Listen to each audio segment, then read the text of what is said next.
Hello, everybody. This is Jack Hammer from the Santa Rosa Press Democrat, here to talk to you a little bit about the 49ers' big victory over the Dallas Cowboys on Sunday to move on to the second round of the playoffs. It may not have been pretty, but the 49ers are moving on to face the Green Bay Packers next week after defeating Dallas 23-17 at AT&T Stadium in Arlington.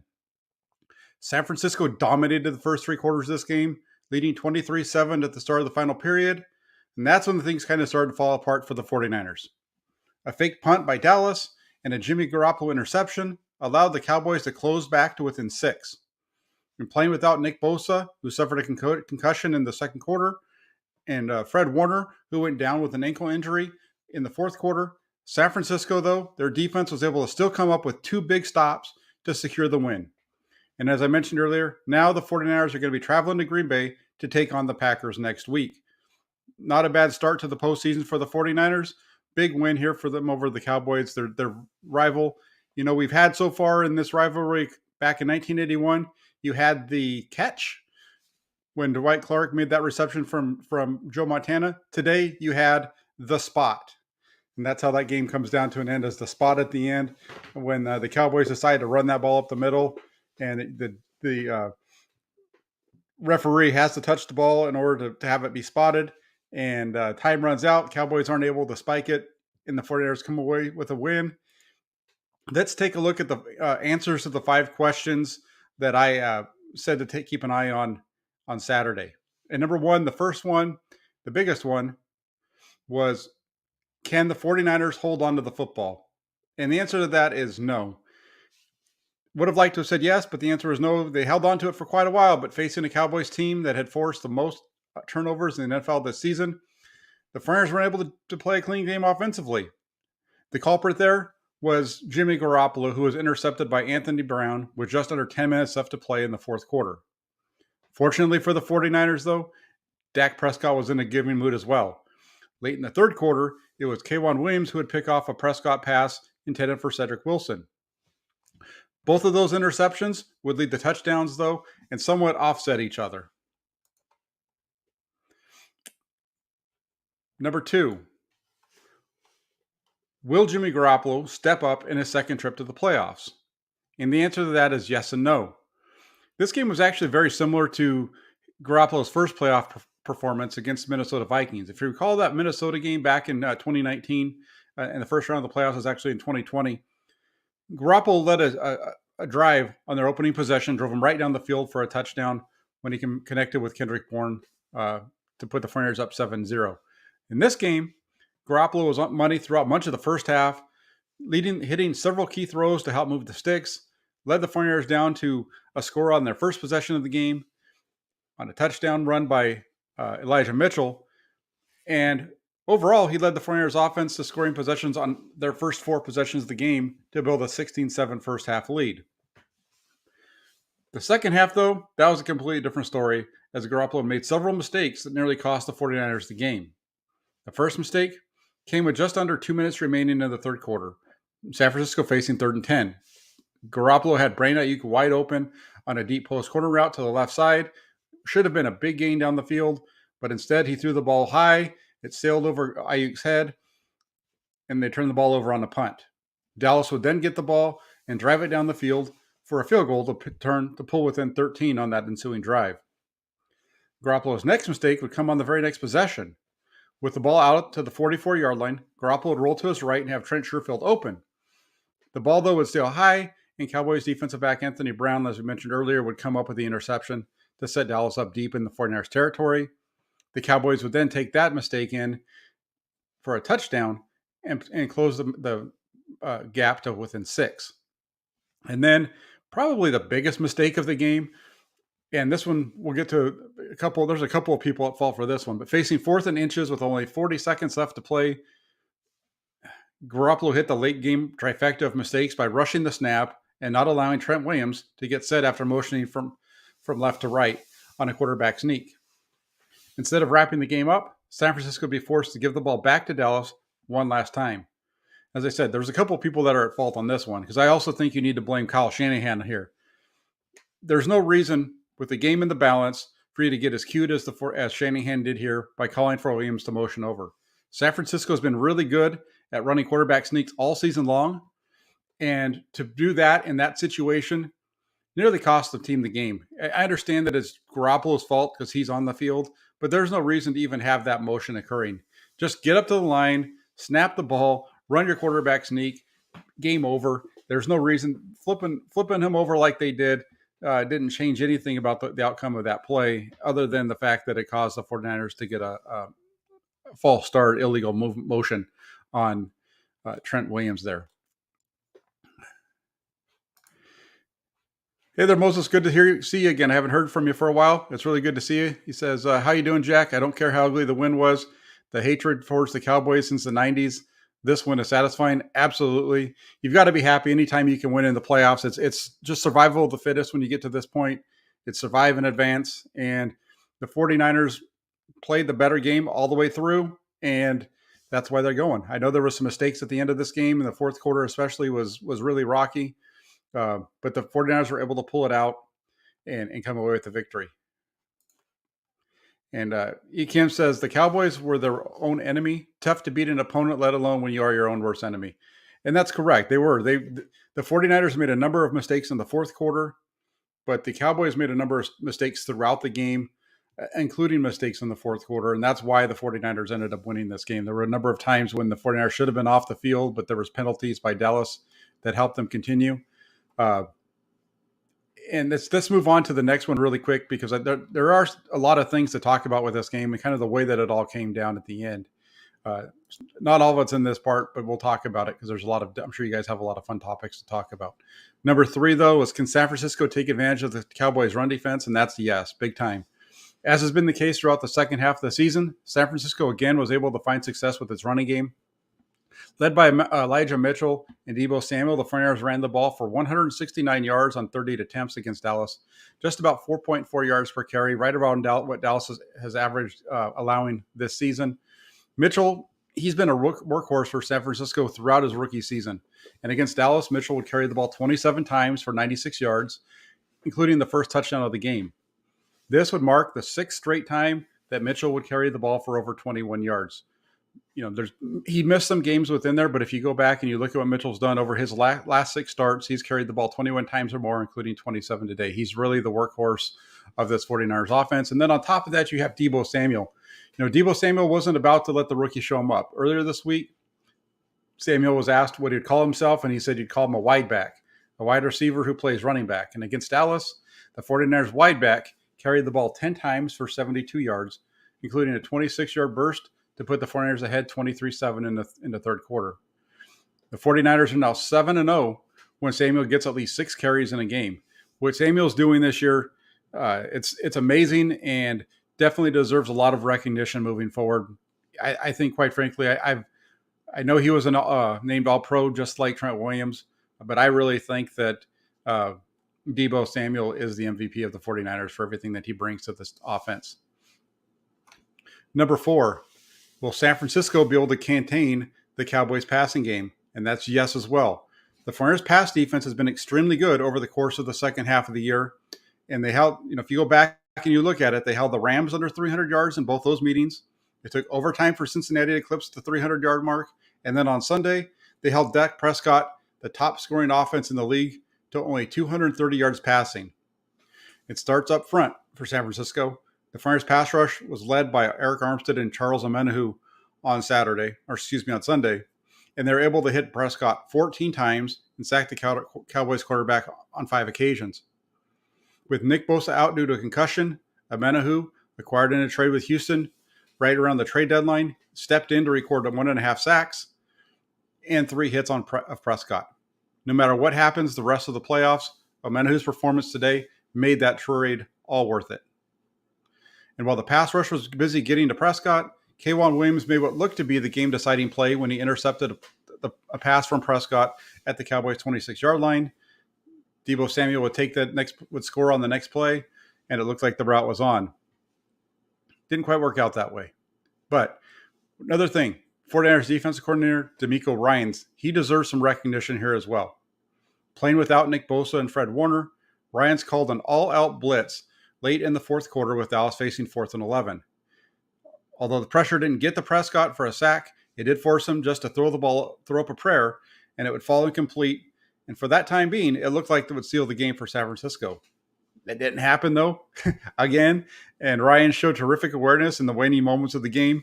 Recognizing the only way Dallas could stop the clock was by throwing passes toward the sidelines, Ryan's instructed his linebackers and secondary to line up along the boundary, leaving the center of the field wide open. Prescott saw this, took advantage of the alignment, sprinting down the middle of the field for a gain of 17 yards. Actually, the longest run of the day for the Cowboys. With the clock though running, the Cowboys were unable to get the ball spiked in time to stop the clock for one last play into the end zone, and the 49ers emerged victorious. And last but not least, number 5, can the 49ers defense control the line of scrimmage? That's just as well. San Francisco came into the game having held opposing offenses under 100 yards rushing in 9 consecutive games. Against Dallas, the 49ers extended that streak to 10, holding the Cowboys to only 77 yards on 21 carries. Think about that number for a second. 77 yards on 21 carries, with 17 of those yards coming on the final play of the game when the 49ers were not playing their normal defense and left the middle of the field wide oopen. That means on Dallas's first 20 rushing attempts in the game, they had gained only 60 yards. When you go back and you look at what Dak Prescott and the Cowboys did this season, Dak Prescott was 0-6 when the Cowboys were held under 100 yards rushing. Think about that for a second when you think about Dak Prescott and the way that he's talked about, possibly being the NFL,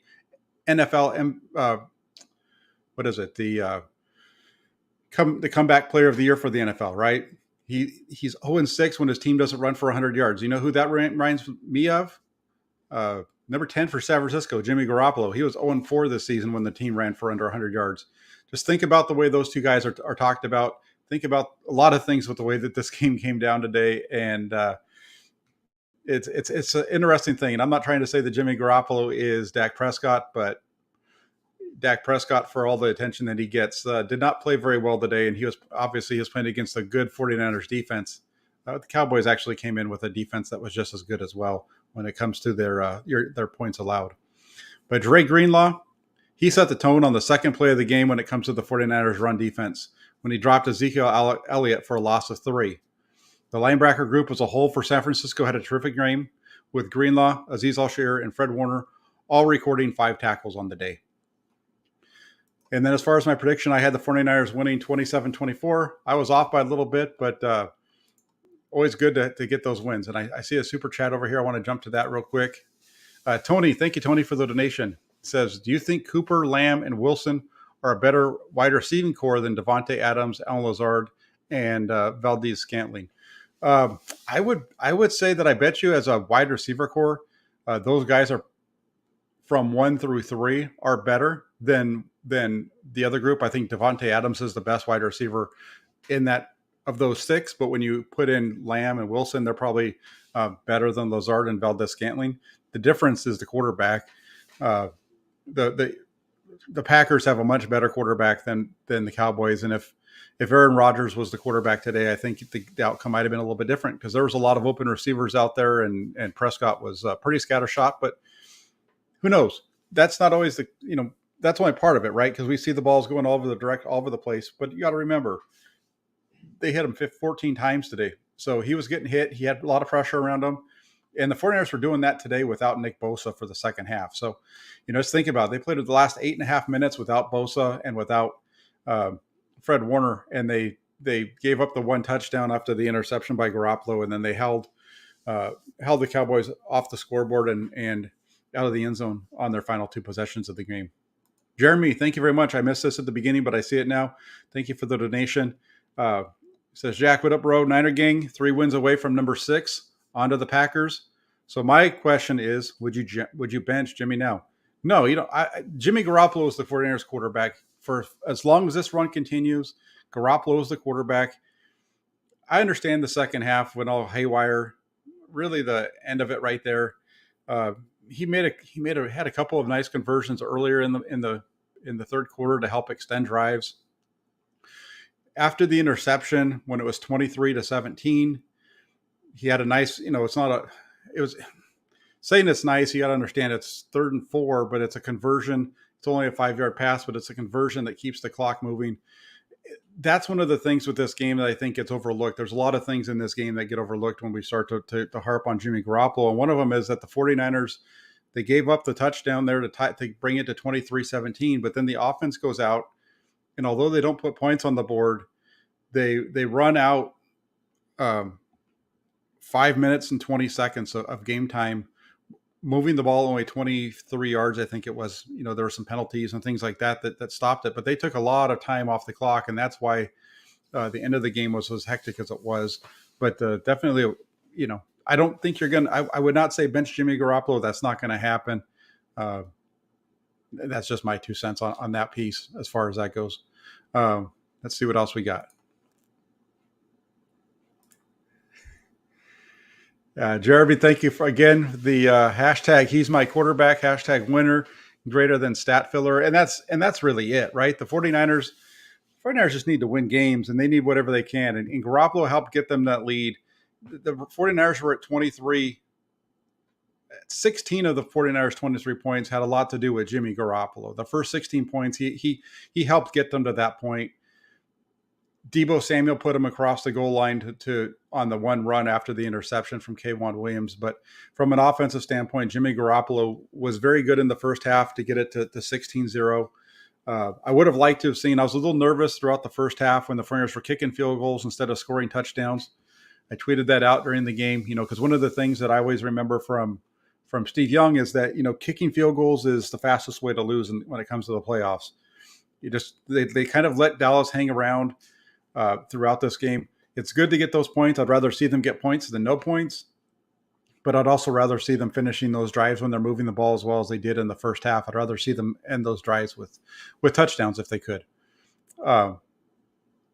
Let's see what else there is. There's a bunch of good stuff in here. Did I miss? I don't think I did.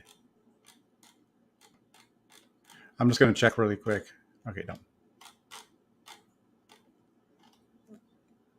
All right, I'm going to just scroll through. I was looking. I thought I might have missed a super chat there, but it looks like I picked it up. Emu asks, do you think the 49ers have a chance without Bosa and Warner next week? I feel Rodgers will fry our secondary. Well, I think the 49ers are going to get Bosa and Warner back next week. We'll see how it works out. I haven't seen the schedule. Maybe you guys have seen it already, but I feel like I feel like Bosa will have a chance to get back. He's dealing with a concussion protocol, but I think that he should be able to get himself healthy and play by Saturday or Sunday, whenever that game takes place. And the same thing with Fred Warner. Warner tried to get back into the game today. He was on the sideline wanting to get in. So we'll see if he has a chance to go. The 49ers definitely could utilize him as they're much better, obviously, when Fred Warner's on the field. So hopefully he'll be able to go. If not, they're going to have a tough time with Rodgers regardless, unless they get their pass rush really going. But they're going to need Nick Bosa.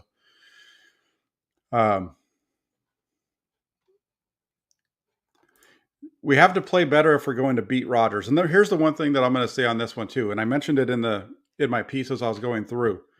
The 49ers pass defense has been dominant over the second half of the year. Look at the teams that they've beaten. Obviously, Aaron Rodgers, I think, is on a different level than Matthew Stafford and Dak Prescott and even Joe Burrow with Cincinnati. But the 49ers have beaten really good passing teams this year already.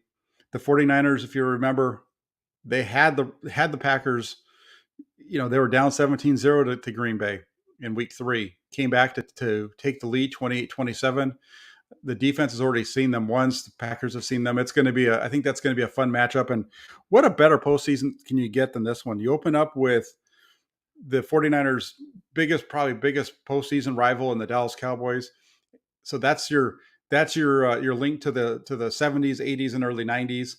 And now you get the Green Bay Packers in the second round, and all those matchups between those teams in the mid 90s when the 49ers could not get past Brett Favre. And then, they have quite a bit of history in recent times as well when it comes to the postseason. So it's a rematch of the 2019 NFC Championship game, rematch of so many other games throughout the big Kaepernick game in 2012 after the 2012 season and so on. So this is a two games in a row for the 49ers that are just dripping with history when you look across both teams and you look at the helmets that are going to be on the field.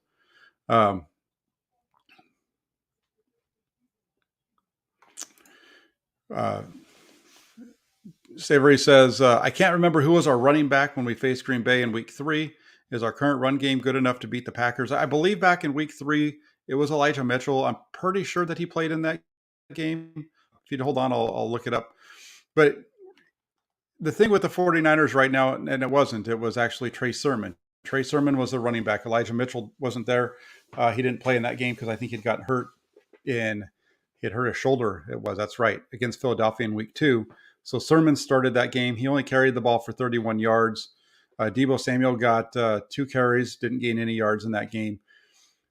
This is going to be a test for the 49ers. The Packers have a tough run defense. One of the things I remember walking out after watching that week 3 game and watching the film afterwards, but the Packers dominated at the line of scrimmage in that game. Made it very tough for the 49ers to run, and that's part of why you saw so much throwing out of Jimmy Garoppolo in the comeback portion of it. But they had a real hard time getting that defensive line. I believe it was Kenny Clark was really blowing up the middle of the line of scrimmage. Deebo Samuel changes some things though for the 49ers. He helps them maybe get to the edge a little bit. So it's going to be a fun matchup, and the Packers give up a pretty good amount of yards on the ground. So it's going to be a fun one to watch the way that this game plays out.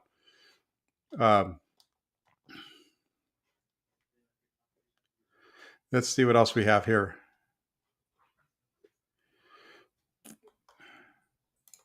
Yeah. Paul says, they had the Rams, won that one, got the Packers, Cowboys, and now we get the Packers. So it's a pretty good road through, and we'll see how that goes.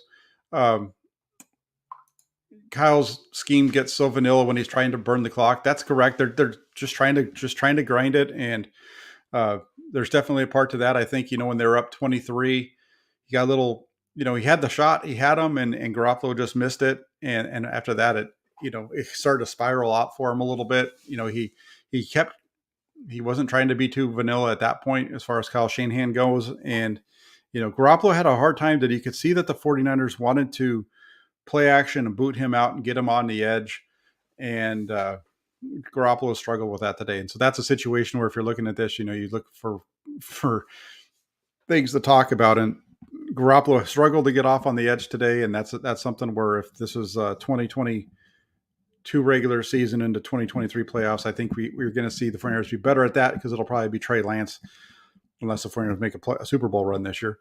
But, Trey Lance is obviously going to be better at those bootleg runs, pass plays and things like that, really be able to push the edge. So, James, thank you for the donation. In case anyone forgot, Jimmy G threw 2 interceptions against Green Bay and had a fumble loss and still played well enough for his team to win. Yeah, that was, Garoppolo didn't have 2 interceptions. He had 1. He had the 1 interception early in the game on the deep throw down the middle of the field that I think it was Alexander, Jair Alexander came across and intercepted that. But he only had the one. That was the 1 interception. The other one that you're probably thinking of is the fumble. So he had the INT and he had the fumble. He still had the 49ers in position to win if they had just let a little bit more time run off before they snapped the clock on the touchdown to take the lead there on the touchdown that he threw to Kyle Juszczyk. Who knows if the Packers would have been able to do it. That was a tough one. And, even then, when you look at that game, and Garoppolo did lead them down and get them ahead and put it on the defense's shoulders to have to hold Green Bay from getting to the 35. But if Garoppolo doesn't fumble the ball on the possession prior, how much different does that change the game, right? Because that fumble, although the defense kept Green Bay out of the end zone, Green Bay was able to get on the scoreboard and take a 6-point lead. So instead of it being only a 3-point game, it was 6. And so when the 49ers scored, then they were only up by 1, and that allowed the field goal from Crosby to be the game winner. So Garoppolo definitely played good. I think when you look at this one, I think I know where James is going with this, though, in that the 49ers played good enough to beat this team. I said this going into the playoffs, and that's why I like the 49ers against Dallas. It's why I wouldn't be shocked if the 49ers go in and beat Green Bay. The 49ers played the number 1 seed in the NFC and lost by 2. They played the number 1 seed in the AFC and they lost by 3. The 2 best teams in the regular season, the 49ers took to the end of the game, had the lead in one, tied in the other, should have blown Tennessee out if it wasn't for a couple of bad throws by Garoppolo in that game. And this is a good team. And if Nick Bosa and Fred Warner are out there, this defense has shown that they can shut really good offenses down. It's going to be a fun game to watch whenever they play. I haven't seen what the date on that yet. Mark, thank you very much for the donation. He says, Cowboys fan here. Dak is so overrated. We deserve to lose. Penalties and our so-called stars doing nothing, but they got their money. SF has an amazing front seven. Thank you very much, Mark. I agree with you on a lot of what you're saying there. The 49ers do have an amazing front seven. That group has been so good. Chris Koseric's group, those down linemen, they've made some changes around the middle of the season, and those moves have paid off in spades for this team over the second half of the year. Definitely the penalty caused the Cowboys to shoot themselves in the foot over and over again. The one there at the end by Gregory, he had a couple of them, but the one at the end, that looked like it was going to be game over there, and the 49ers shot themselves right back. But and I agree with you to an extent on Dak Prescott. He's a really good quarterback. He makes a lot of good throws. But this guy, he has a lot of good weapons. And well, I don't know. We saw what happened to him. It's the same thing that happened to Matthew Stafford, and it happened to Joe Burrow, and it's happened to a lot of good quarterbacks over the second half of the season. It happened to Kirk Cousins during the regular season as well. And that was that he got shut down. And this defense is really good. And, the one thing, like I said, I mentioned this about Dak Prescott. And I mentioned it because people say this about the 49ers quarterback, Jimmy Garoppolo, all the time. Dak Prescott won 0 games when the game was put on his shoulders this year. When the running game was gone and he had to throw to win the game, he didn't. He was 0-6. The only time that the Cowboys won a game this season when they were held to under 100 was when Dak Prescott was hurt and they had their other quarterback playing, Cooper Rush. So, and I'm not trying to say that Cooper Rush is a better quarterback than Dak Prescott, but when you look at that, Dak, for a guy who gets all of the praise compared to a quarterback like Jimmy Garoppolo, if you listen to the 49ers fan base, they're going to praise the heck out of Dak Prescott and they'll rip the heck out of Jimmy Garoppolo. There's not a lot of difference between those two in the way that it plays out when it comes to wins and losses on the scoreboard. And you can't tell me that Dak didn't have a great defense backing him up this year either. His team turned the ball over the most time, forced the most turnovers in the NFL this season. Sounds very familiar to what everybody's been talking about with Jimmy Garoppolo, like back in 2019, right? Except for this time, Jimmy Garoppolo went into Dallas and won.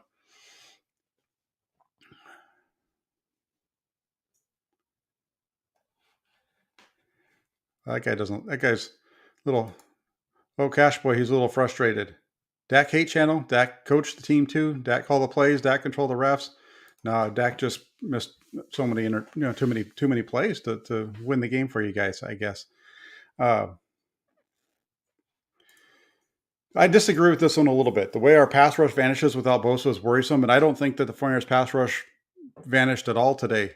The second half, they were able to still get after it and still get some sacks. You had, like I said, Amenahu had a couple of sacks. You had DJ Jones get a sack. It's just, when you look at the points that were given up, the 49ers gave up 10 points in the second half. The touchdown is after an interception.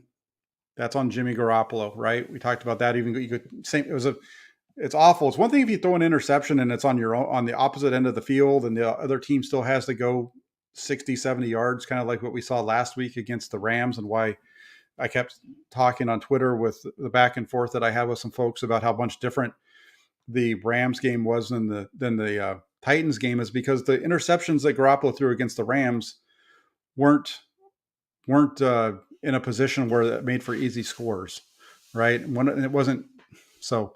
The one was going in, but the second one wasn't in a position where it cost the 49ers points. And, and then the other one, I think it was the field goal for the 49 that the 49ers gave up there. That was after the special teams screwed up on on punt coverage and allowed a fake punt. That I think that's a topic that goes over that isn't being talked enough about this game. The focus is going to be on Jimmy Garoppolo because he's the quarterback. But you got to remember, the 49ers defense was off the field early in one drive, had to go back out because you had a roughing the kicker on a punt, and then the punt return team also gives up a fake punt for a first down. So definitely, the 49ers special teams has been brutal all season. They're really good in two phases of the game on offense and defense. Their special teams has just been brutal, and they need to do something there. We know that they brought in Mark Nazacha in part to try to help that group, and he's the one that got called for the roughing the punter there today. That they gave him the first down.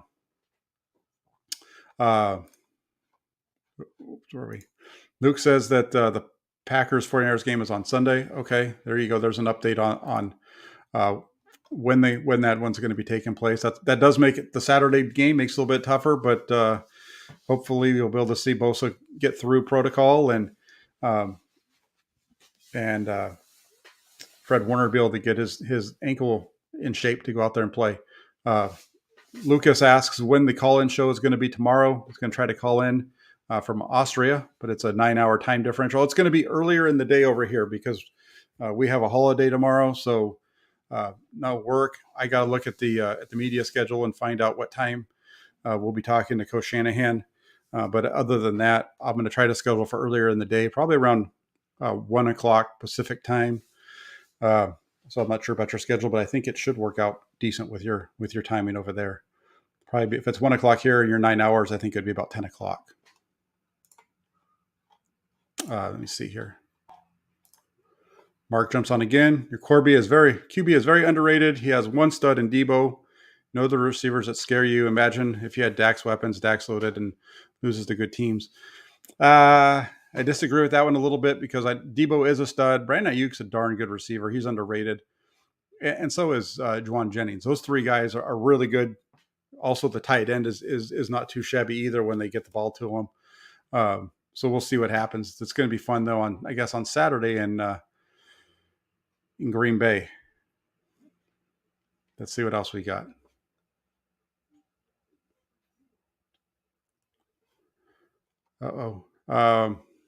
Saturday night. Here's Jeremy again. Hey, Jeremy, thank you. I usually save that for the end, but Jeremy with a nice donation says, "What up, y'all? Hit that hit that like button for Jack. Show some love for the win. Absolutely, if you could, that'd be fantastic. Definitely hit that like button." I had somebody during the game ask me what it would take for me to be able to get to why I'm not wasn't in the press box today in Dallas, and it's real simple. It costs a lot of money to jump on an airplane and fly to Dallas and Green Bay and Tampa Bay or wherever these games are on the road. And I have to pay for that out of my own pocket right now. So that's why. So my response was keep hitting the donations on my YouTube channel. And if I can raise enough money that way, then maybe I can get out there. Who knows? Hey, if it's supposed to snow on Saturday, it's going to be even better for the 49ers because here's the deal. The 49ers run the ball. And if it's snowy and it turns into a game where it's going to have to be physical, that plays into the 49ers' favor, I believe, in this game on Saturday. So bring on the snow, bring on the crazy weather, make it so that neither team can throw the ball, and let's go 49ers. I think that'd be great. Dan says Ayuk was wide open. Absolutely. That's pretty much exactly my response when I was watching the game. It definitely was. If I was, I'll admit, my table got a couple of good swipes to it when that happened. Absolutely. Ayuk is underrated. I believe Jennings has come up big over the second half of the year here for the 49ers. Clutch. Let's see what else we got. And there's Eric. Thank you for the donation. Hey, Jack, here's $5. Love your film breakdowns. Looking forward for this breakdown versus Dallas. Absolutely. Check it out on Tuesday. We'll be doing the film breakdown on Tuesday over on Grant's channel, most likely. And then it'll be a fun one. And then I've got a fun show planned right now for Friday as well to get you guys ready for 49ers Packers. And there'll be more on that as the week goes along. That Niner guy, thank you for the donation. Can you explain how Kittle has been completely out of the passing game? No, he is in pass pro and running into double coverage, but we need him. Well, and you kind of answered your own question, I think, on this one. It's primarily teams have been doing a very good job of covering him up and doubling him, or just keeping him, in check in general. So I think that plays a big part of it. And then also with the play action, I believe it was Kittle today who was wide open, and Garoppolo missed him in the first quarter. That second possession of the game when the 49ers are driving and they're down like inside the 20, and he runs play action, rolls out to his left, and he throws it back to Mitchell for a loss of 11. How do you do that? How do you complete a pass and lose 11 yards? 49ers did that today too. And on that play, they had I believe it was Kittle running a he'd gone from left to right, running a wheel route up the right side, and he was open, and because of the pressure coming at him, Garoppolo checked it down instead of making the throw down the field. So something to remember there as well. That was a tough one for the 49ers. Let's see, no, I got Eric's as well. Let's see what else we got.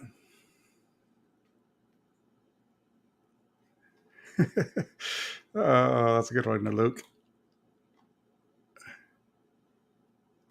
Let's see. Thank you, Darius. I appreciate it. He says, I enjoyed the stream, subscribed. Awesome. Appreciate it. If anybody that's watching this, if you're not already subscribed to the channel, please do so. Try to update this thing as often as I can. It's usually about 4 or 5 times a week. And I've been putting together over this last week, really working with some folks, trying to put together a good schedule of shows for the off season. And some of those shows will start showing up this week too, as we go through getting ready for 49ers Packers. Curtis asks, what's the status of Bosa and Warner? Bosa is in the concussion protocol. He suffered that concussion in the second quarter. Warner has an ankle injury. It looked like it was his knee when he was on the field, but it ended up being an ankle. Kyle Shanahan said after the game that it's similar to the ankle injury that he had earlier in the year, which caused him to miss a game. We'll see how that works out. I understand it's going to be a quick turnaround, having to go back to Green Bay.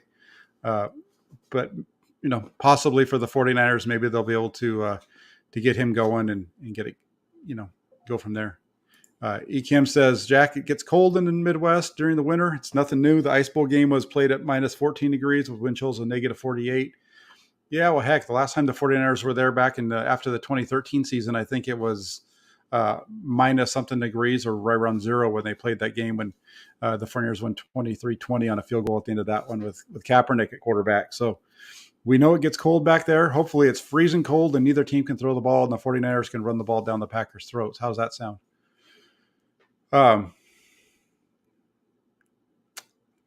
Let's see what else we've got before we shut this off. It's been a good stream. Hey, look at that. There's George. George, thank you for the donation. He says, Jimmy Garoppolo is going to cost us the game, and he makes too many stupid mistakes. This is twice in the Rams game in Dallas. You need to stop. And I agree. He could cost the 49ers the game. He almost did today, right? That's part of what I was saying. He had three big mistakes in the second half. And fortunately, the 49ers defense was able to stand up and make a play. They weren't able to after the interception. And after he missed the throw to Ayuk. But, when he screwed up on the snap count and they had to turn the ball back over, they definitely stepped up and did their job. And they did their job the series before that when they were able to get out off the field without any points there on that really nice blitz on fourth and 11 that D'Amico Ryans called up. Raise your hand if you weren't nervous when it became 4th and 11 and Kyle Shanahan had declined that penalty to make it 4th and 11 instead of 3rd and 21. With the way that game was going, it felt like it was going to be a completion there. But Ryan sends the all-out blitz, forces that ball to go up in the air, and he was open, but because that ball had to come out when it did, the receiver wasn't able to track it, and that was all she wrote. Chris says, dare I say this year's defense has grown into a more dominant unit than 2019? What say you, Jack? I'm not going to say that they're more dominant unit than they were in 2019, but I think the way that they're playing over the second half of the year is very reminiscent of 2019. I don't think they're quite as good against the pass because I just don't feel like they are at this point, but they're pretty close. I mean, shoot, the only guy that's missing from that unit on the back end is is Richard Sherman, and by the end of the season in 2019, Richard Sherman was starting to leak some oil, and having Emmanuel Mosley and a young Ambry Thomas out there on the corners, those guys have been playing really good, and K'Wan Williams, who's really good in the slot, gave up the long touchdown for the 20-something yard touchdown today, but then he came up big with the interception. So there's just a lot of really good things here, and as Glisner points out here, the 2019 defense had DeForest Buckner, which is true. But right now, with the way that these guys are getting off getting the pass rush going, it's pretty much in that same category. It's interesting. That's a good one, Lucas. I like that. He says a film breakdown from the first Green Bay game would be nice. And I know that I did the film breakdown with Grant earlier in the year, but that's a really good one. That's something that I should go back and do. So you know what? Because you asked for it, Lucas, I'll do that. I'm going to go back, and there'll be bonus film breakdowns this week. You'll get one. You'll definitely get the film breakdown of 49ers Cowboys, but I will go back and we'll do another breakdown of looking at the offense of that game for the 49ers against Green Bay. We'll definitely get that done at some point this week before Saturday. So keep your eyes open on that. Yep. And as Kim says here, just find a way to win. That's what the postseason's all about, right? Just get out there, win the game. That's all you got to do.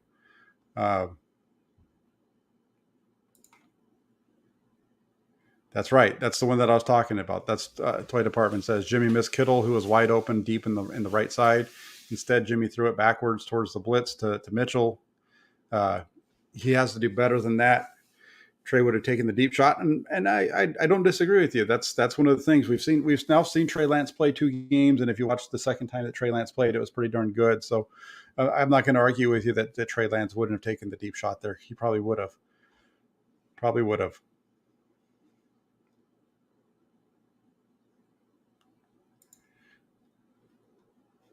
Let's see, where is he?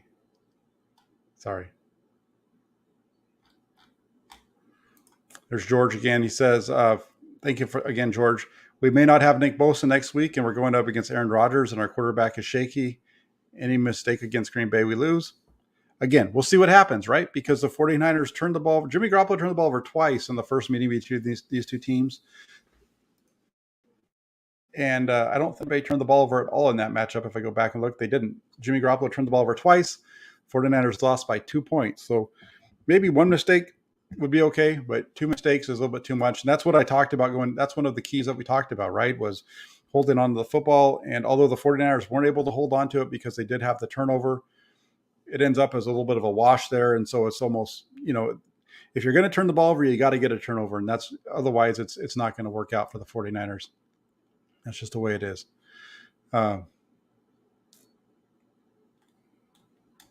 Let's see. Thomas played good. Ambry Thomas, you didn't hear his name today, right? I don't think we heard his name called right at all in this game. That shows how good he was playing today.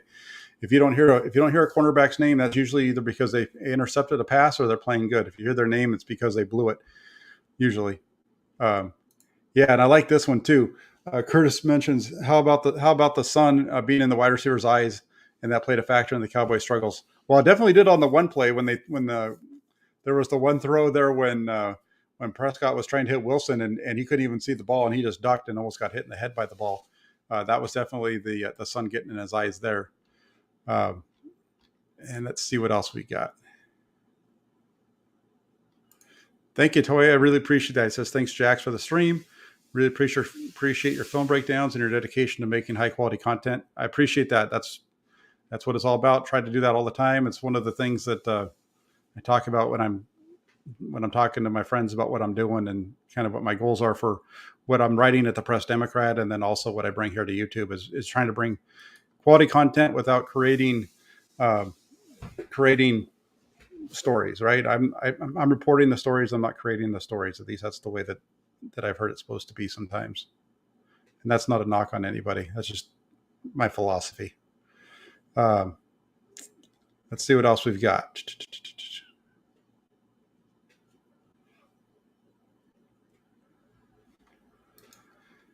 Luke asks, should the Flyers activate Talanoa Hufanga to help on special teams? Absolutely. If he's healthy, they should, right? I don't think he's healthy at this point, and that's why he's not playing. So, but but he should if he's healthy, he should be out there on the special teams because he definitely would help them out. And then I don't think that we're going to see Trey Lance next week. We haven't seen them do that since the Green Bay game earlier this year, and I don't think he's going to pull that out of his pocket now, unless the offense is struggling. If the offense is struggling really bad, that's when we're going to see him. But if the 49ers is moving the ball like you saw them today, he's not going to be on the field. You just got to remember when the last time he was out there, it was really bad.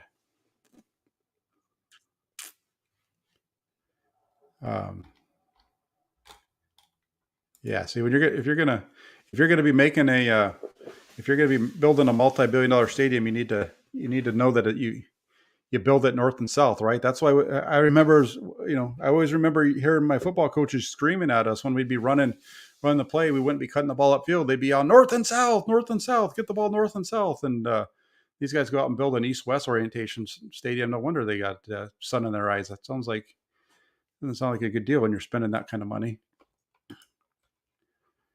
Yes, Aaron Banks is still on the team. He's on there somewhere. He's been active. He's just not playing. Matt says play Trey. He's coming. He'll be here next year. Don't worry. James, we did talk about the running into the kicker play. I mentioned that earlier. I talked about the 40, how the 49ers special teams has kind of dodged the bullet here because of the Garoppolo interception and the miss to Ayuk. The special teams has dodged the bullet here. They had that running into the kicker play that was huge. Gave up allowed the Cowboys to keep that drive going, and then on top of that, the special teams with the allowing the first down on the fake punt. That's just not acceptable. And the special teams has been killing the 49ers. The 49ers, I shouldn't say it's been killing them, but it's definitely caused some problems and headaches that shouldn't be there. Just like Jimmy Garoppolo does at times too, right? Hey, Josh, good to see you. I haven't seen you for a while. It says special teams coach won't be getting any head coaching job offers anytime soon. He's a really nice guy, but his units have not been very good, especially this year. Definitely been a struggle, that's for sure. Yeah, I do believe that Saturday should be enough time for Bosa to clear concussion protocol. Usually that's between around Friday is usually when that happens. So I think that'll happen. Don asks me if I think that D'Amico Ryans is going to be a head coach this year or next year, and I'm going to say probably next year. He's definitely shown some really good things that would want where you'd want him to be your head coach. I just have a feeling that it's going to take more than a year of doing the job for somebody to hire him. But if they do, it'll be good for him. He's come in and filled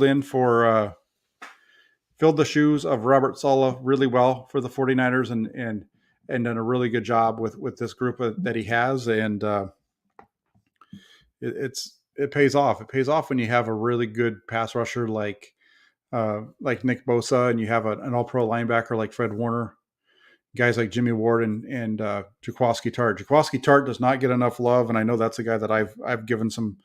I haven't always been positive about, but the play of Jaquiski Tartt, he's been a difference maker since he's come back from his injury this year. We'll find out, Sergio, as far as whether or not Fred Warner will play next year. Do you want to throw this one up? Tony asks, what is the most notable thing you learned from the 49ers victory over the Cowboys? The most notable thing that I learned is that the 49ers are as good as I thought they were. Going on the road, beating a Cowboys team that was 12-5, dominated them early throughout the game. Bad interception by the quarterback and a special team. Just a couple of things went awry there to give them 10 points in the second half. But beyond that, this 49ers defense has been just. I tweeted out, they were stoning the Cowboys. I know they had the one drive there, but man, there was just so much throughout the course of this game where they were just all over them, and you just see balls flying all over the place from Prescott. And so that's good stuff for the 49ers. And their defense is really, really good. I think that's the biggest thing. And I think it's kind of hard to say that we learned a whole lot other than really that this team's already was really good with what they were able to do against the Rams. And, they're 7-2 over the second half of the season, now 8-2 since starting off 3-5. And it's going to be a fun game going into to Lambeau and checking that out.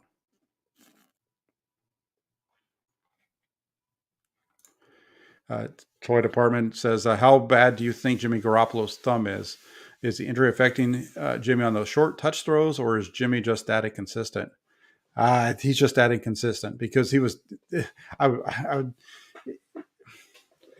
the thumb might be an issue with some of it to an extent, but the problem with that is we've seen Jimmy Garoppolo miss those throws even when his thumb was healthy. So that's why it's hard for me to say that it's because of his thumb that he's missing them.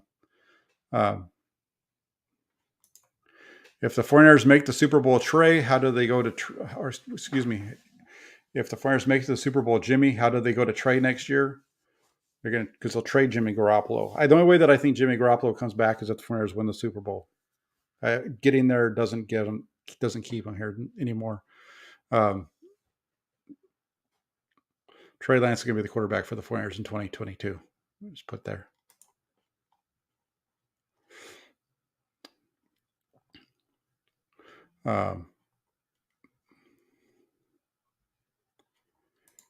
Yeah, I wasn't tracking it closely enough, but I didn't see very much going in his direction either. When it comes to Ambry Thomas, Kittle's not getting looks because he's just getting covered, and those are going to the receivers instead. 2005 Steelers, best 6th seed. What was the Bucs last year? Were 5. Bucs were 5th last year. Ambry Thomas is definitely finding his legs. That's for sure, Josh. He definitely is. Good to see the rookie coming up. Joseph, thank you for the donation. Says Ryan's doing more with less than Saleh had. Saleh had Buckner, Sherman, and Ford. Ryan's is a rookie. A rookie in the secondary for sure. I mean, it's tough to say that he's not doing a better job than Saleh with what he's gone through and what they've put together this year. But to have with the job that Ambry Thomas has done, you can't say enough about that either as a rookie to be able to go out there and play at the level he's played and the growth that we've seen out of him over the last few weeks that he's been playing. He's been a stud and really helping him out.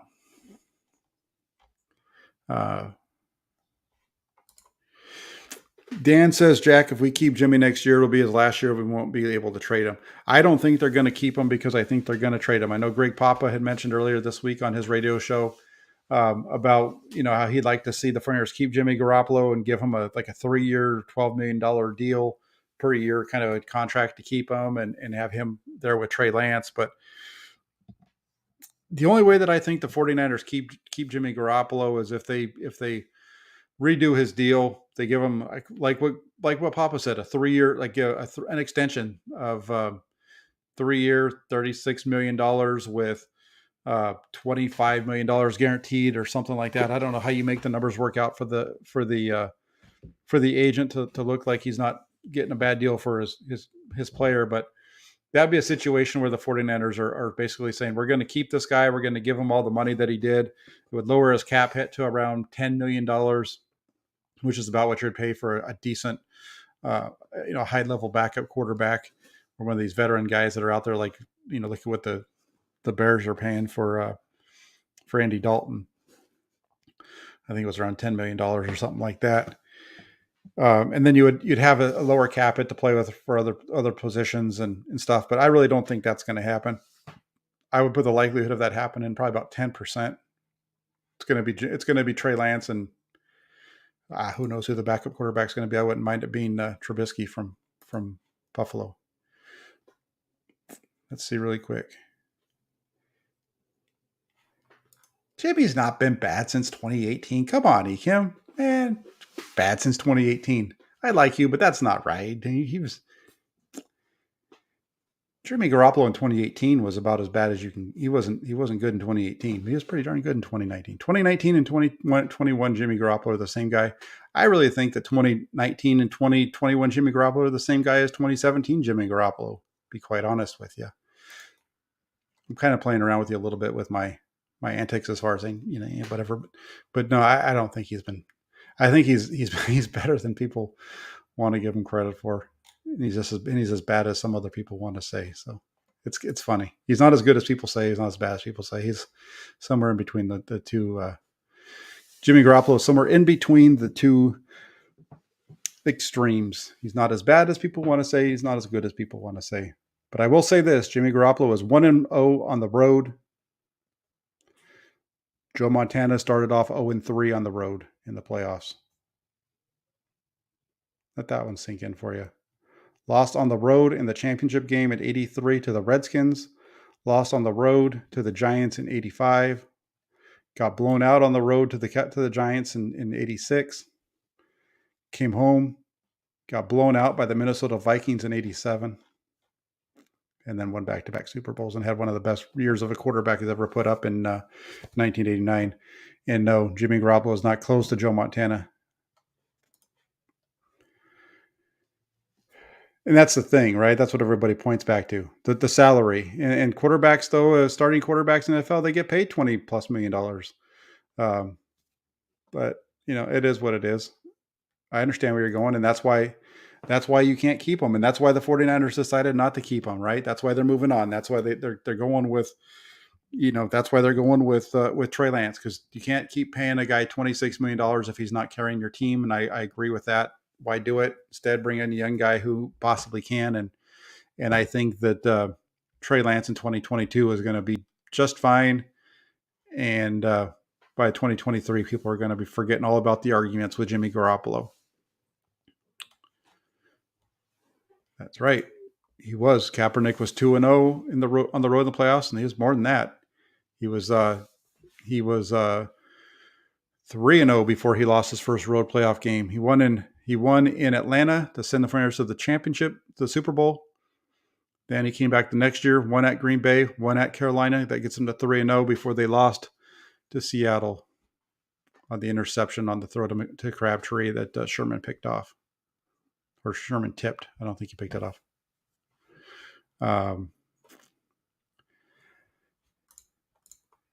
Eric says Jimmy is a top 10, 15 to 10 quarterback, but he wins and does good on third downs. I don't know. I don't like to do the whole ranking thing because it's all over the board. All I say about Jimmy Garoppolo is he's doing enough to help his team win. He does some good plays, he does some bad stuff, and at the end of the day, team wins.